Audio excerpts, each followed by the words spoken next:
Hello friends, Rahul Patel Flyworld India YouTube channel में दोस्तों आपका स्वागत है। अभी थोड़ी एक डिटेल है जो इन्फॉर्मेशन है जो आपको बहुत ही यूज़फुल होगी और उसके बारे में मैं थोड़ा शेयर करने वाला हूँ आज। एक्चुअली मेरी ऑफिस पे मेरा वीज़ा एंड इमिग्रेशन का काम है, तो राइट नाउ पूरे वर्ल्ड में एक ही जगह पे अपॉर्चुनिटी है, वो है कनाडा। और कनाडा दोस्तों बहुत बड़ा देश है। तकरीबन पकड़ के चलो तो इंडिया से ऑलमोस्ट 3 गुना ज़्यादा बड़ा देश है अगर जियोग्राफिकली देखा जाए तो।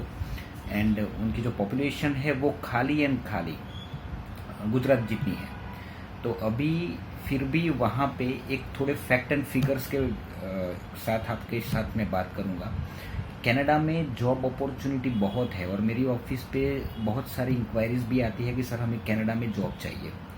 तो मैं पहले भी क्लियर कर चुका हूँ कि वर्क परमिट, जिसको LMIA बोला जाता है, लेबर मार्केट इम्पैक्ट असेसमेंट, वो LMIA का अप्रूवल का थोड़ा प्रोसीजर है। अगर उसके बारे में आपको कुछ डिटेल चाहिए, उसका पूरा प्रोसेस के बारे में मैं बहुत कुछ वीडियोज़ अपलोड कर चुका हूँ मेरे यूट्यूब चैनल में, तो वो आप देख सकते हो। फर्स्ट ऑफ ऑल, ऐसा नहीं है कि कनाडा में जॉब नहीं है, कनाडा में जॉब है, मगर उन लोगों को स्किल्ड बंदे चाहिए। पहली बात, टेंटेटिवली फिगर मैं आपको बोलूँ तो पूरे कनाडा में अगर ब्रिटिश कोलंबिया पकड़ लो, ऑन्टेरिया जो प्रोविंस है, BC, and highest job vacancies rate are Quebec, Ontario and BC। अभी क्यूबेक के बारे में, वो अलग पूरी टेरिटरी, क्यूबेक एक अलग टेरिटरी है। तो क्यूबेक जो टेरिटरी है वो उसका जो अल्टीमेटली उसका जो इमिग्रेशन की जो पूरी सिस्टम है वो अलग है, क्योंकि वो टेरिटरी अलग से मैनेज की जाती है। अभी कैनेडियन गवर्नमेंट में जो सर्विस कनाडा करके जो संस्था है वहाँ की, तो उसमें जो लेबर की जो शॉर्टेज है या तो लेबर का जो इम्बैलेंस है, वो इम्बैलेंस को मैनेज करने के लिए वहाँ की जो गवर्नमेंट है वो बहुत सारे program, training program, labour market की जो पॉलिसीज़ है उसके ऊपर वो लोग काम कर रहे हैं। क्योंकि उस कंट्री को भी दूसरी कंट्री के साथ कम्पीट करना है, ऑब्वियसली उनको भी जो बंदे चाहिए वो चाहिए, क्योंकि उनकी वहाँ पे डिमांड है। तो वो अल्टीमेटली उनकी जो उनकी जो एजुकेशन सिस्टम है उसके ऊपर भी वो लोग काम कर रहे हैं और एजुकेशन सिस्टम को पूरा चेंज कर रहे हैं वो लोग। इंडस्ट्री की जो रिक्वायरमेंट है उसके हिसाब से वो लोग चेंज कर रहे हैं। दूसरी बात, जो जॉब बैंक है वो भी उसमें सपोर्ट कर रही है। Apprenticeship and the provision of work place जो ट्रेनिंग होती है, मतलब कोई कंपनी चल रही है उसमें अगर उस टाइप के उनके जो छोटे छोटे जो प्रोग्राम्स होते हैं ट्रेनिंग के लिए, तो वो भी वो लोग मतलब दे रहे हैं, क्योंकि इंडस्ट्री की अगर रिक्वायरमेंट है तो उसके हिसाब से ही बंदे चाहिए। और हमारे देश में बहुत सारे स्किल्ड पीपल हैं। मैं सबसे यही विनती करूंगा, मैं सबको बहुत बार बोल चुका हूं कि आप डायरेक्टली किसी के ऊपर ब्लाइंडली ट्रस्ट मत करिए। अगर आपको कनाडा सेट होना है तो डायरेक्ट PR के लिए आप एलिजिबल हो तो PR के लिए एप्लीकेशन लगाइए। अगर PR में आपकी एप्लीकेशन सूटेबल नहीं है तो आप विजिट वीज़ा अप्लाई कर सकते हो। उसमें अगर टेक्निकली कुछ भी अगर हेल्प चाहिए तो हमारी कंपनी आपको हेल्प के लिए बैठी है। हम आपको पूरी तरह से पूरा गाइडेंस देंगे। अगर कुछ डाउट्स है तो आप मुझे मेल करिए मेरी कंपनी के मेल ID पे। सारी डिटेल्स ऑलरेडी यूट्यूब चैनल पे है, तो आप मुझे थोड़ा डिटेल के साथ अपना बायोडाटा भेजिए और डिटेल के साथ मुझे मेल करिए, तो मैं आपको गाइड करूँगा, उसमें जितना हो सके आपको हेल्प करूँगा।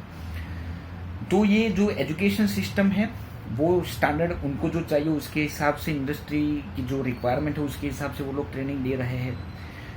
और $440 मिलियन उन लोगों ने खर्चा किया है और करने वाले हैं। नेक्स्ट जो प्लानिंग है वो इसीलिए खर्चा करते हैं क्योंकि देखो, मैं एक बात और शेयर करूंगा आपके साथ कि कनाडा में जितने भी डिपार्टमेंट है ना, वो सारे डिपार्टमेंट एक दूसरे के साथ कनेक्टेड है। मतलब हमारे देश में क्या होता है कि जो डिपार्टमेंट होते हैं गवर्नमेंट के, एक डिपार्टमेंट से दूसरे डिपार्टमेंट, तो उसका कोई सिंक्रोनाइजेशन नहीं होता है, तो उसके हिसाब से जो एक्चुअल आउटपुट आना चाहिए वो दोस्तों नहीं आता है। तो कनाडा में ऐसा नहीं है। कनाडा में उनको पता है कि हम कहाँ पे खड़े हैं और हमें कहाँ जाना है, उसके हिसाब से कौन से डिपार्टमेंट को कौन सा काम करना पड़ेगा, उसका रिव्यू होता है, सब कुछ होता है। तो कहने का मतलब क्या है कि हमारा भी होता है, हमारे देश में भी होता है, मगर उसका एक्चुअल आउटपुट नहीं आता है, क्योंकि वो एक डिपार्टमेंट से दूसरे डिपार्टमेंट का जो सिंक्रोनाइज होता है ना, वो नहीं होता है प्रॉपर तरीके से। इसीलिए वो एक अलग टॉपिक है। मगर कहने का मतलब कनाडा में कुछ भी ऊपर नीचे नहीं होता है। जो भी होता है everything is on paper, everything should be very transparent. अगर एम्प्लॉयर आपको हायर करना चाहता है तो उसकी जो टर्म्स एंड कंडीशन है होती है वो क्लियर होती है, तो बहुत कुछ क्लियर होता है मैटर। तो मेरा तो एक ही आपको कहना है कि अगर आपको जॉब चाहिए, आप स्किल्ड पीपल हो, तो विजिट वीज़ा ले लो। विजिट वीज़ा के लिए एप्लीकेशन करो। कनाडा इंटेंशनली 10 साल 10 ईयर्स मल्टीपल एंट्री वो लोग देते हैं। क्यों? क्योंकि उनको भी बंदे चाहिए, उनको भी स्किल्ड पीपल चाहिए। ओवर स्टे आप नहीं होंगे। 6 मंथ का जो ऑफिशियली स्टे है उसमें अगर आपको मेरी कुछ हेल्प चाहिए तो मैं हेल्प करूँगा। वहाँ जाके एम्प्लॉयर खुद फाइंड करिए, वहाँ एम्प्लॉयर के सामने बैठ जाइए, उनको अपना जो भी मतलब है स्किल्ड है वो उनको दिखाइए, तब जाके वो एम्प्लॉयमेंट इशू करेंगे। उसमें उसके बाद एक पूरा गवर्नमेंट का एक प्रोसेस होता है, वो प्रोसेस आप फॉलो करिए, स्टेप बाय स्टेप काम करिए। किसी के ऊपर ब्लाइंडली ट्रस्ट मत करिए और किसी को पैसा मत दीजिए दोस्तों। अगर फिर भी कुछ भी हेल्प चाहिए तो आप मेरी जो कंपनी की ईमेल आईडी है उसके ऊपर अपना बायोडाटा भेजिए। एंड कुछ भी अगर कैसे आप आगे बढ़ सकते हो, विजिट वीज़ा कैसे ले सकते हो, क्योंकि दोस्तों वीज़ा लेने की एक टेक्निक होती है। मेरे पास ऐसे बहुत सारे क्लाइंट आते हैं जिनको कुछ पता ही नहीं होता है। नो डाउट उनको पता नहीं भी होगा क्योंकि वो इस लाइन के नहीं है, मगर वीज़ा ऑफिसर क्या देखता है, उसकी क्या एक्सपेक्टेशन होती है, उनको किस फॉर्मेट में डॉक्यूमेंट चाहिए। कई लोग ऐसा बोलते हैं कि भाई हम आपको इतना ज़्यादा कंसल्टेंसी चार्ज क्यों दें। तो मैं तो क्लियरली बोलता हूँ सबको कि मैं चार्ज ही नहीं लूँगा आपसे।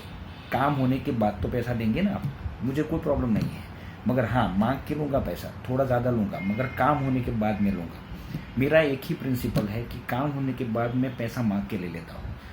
थोड़ा ज़्यादा लूँगा आपसे, मगर जो भी है क्लियर बोल के लेता हूँ। इन शॉर्ट कुछ गलत काम नहीं है। मैं अपना जो नॉलेज है वो शेयर करता हूँ आपसे, और जो भी है आपको क्लियर बोलता हूँ। आपको एक टेक्निक से काम होता है इमिग्रेशन में, तो वो टेक्निक बहुत ही इम्पोर्टेंट है। अभी 2 दिन पहले की मैं बात करूँ, मेरे पास एक केस आया था। उस बंदे ने यूएस में विजिट वीज़ा में एप्लीकेशन की थी। तो उसने जो अपना खुद का जो एक्सप्लेनेशन दिया था ना, वो देखने लायक था, क्योंकि उसने जो अपना खुद का जो मतलब वो जो बिजनेस कर रहा है, जो भी काम कर रहा है, उसका एक्सप्लेनेशन ही गलत दिया था। तो ऑब्वियसली वो इमिग्रेशन जो डिपार्टमेंट है उनको पता नहीं चलेगा कि भाई आप क्या करते हो। तो ऐसा आप फॉर्म भरेंगे, ऐसा आप काम करेंगे तो आपको वीज़ा कौन देगा? तो ये मत कीजिए आप। देखो पैसा इम्पोर्टेंट नहीं है। एक बार आपका जो डेटा है वो एक बार किसी भी इमिग्रेशन डिपार्टमेंट में चला गया और उसको फिर आप रिवर्स नहीं कर सकते। आप ऐसा नहीं बोल सकते थे कि मैं कल ये करता था और आज मैं ये कर रहा हूँ। तो बहुत कुछ चीज़ें हैं, बहुत कुछ देखना पड़ता है। तो जो एजेंट है जिसको कुछ नॉलेज ही नहीं है, उसके साथ आप काम मत करिए। एजेंट का स्टेटस देखिए, उसका खुद का स्टेटस देखिए। अगर एजेंट बोलता है कि भाई मैं कनाडा मुझे जाना है, या तो आप मुझे लेके मतलब मुझे हेल्प करिए, तो पहले वो तो देखिए कि उसका स्टेटस क्या है, उसकी कंपनी रजिस्टर है कि नहीं है। सब कुछ देखना चाहिए आपको। अपना थोड़ा दिमाग यूज़ करो और फिर काम दो। दोस्तों थैंक यू वेरी मच। मुझे कुछ ऐसा लगा कि ये इन्फॉर्मेशन शेयर करने जैसी है, तो मैं वीडियो अपलोड कर रहा हूँ। Thank you very much. Thanks.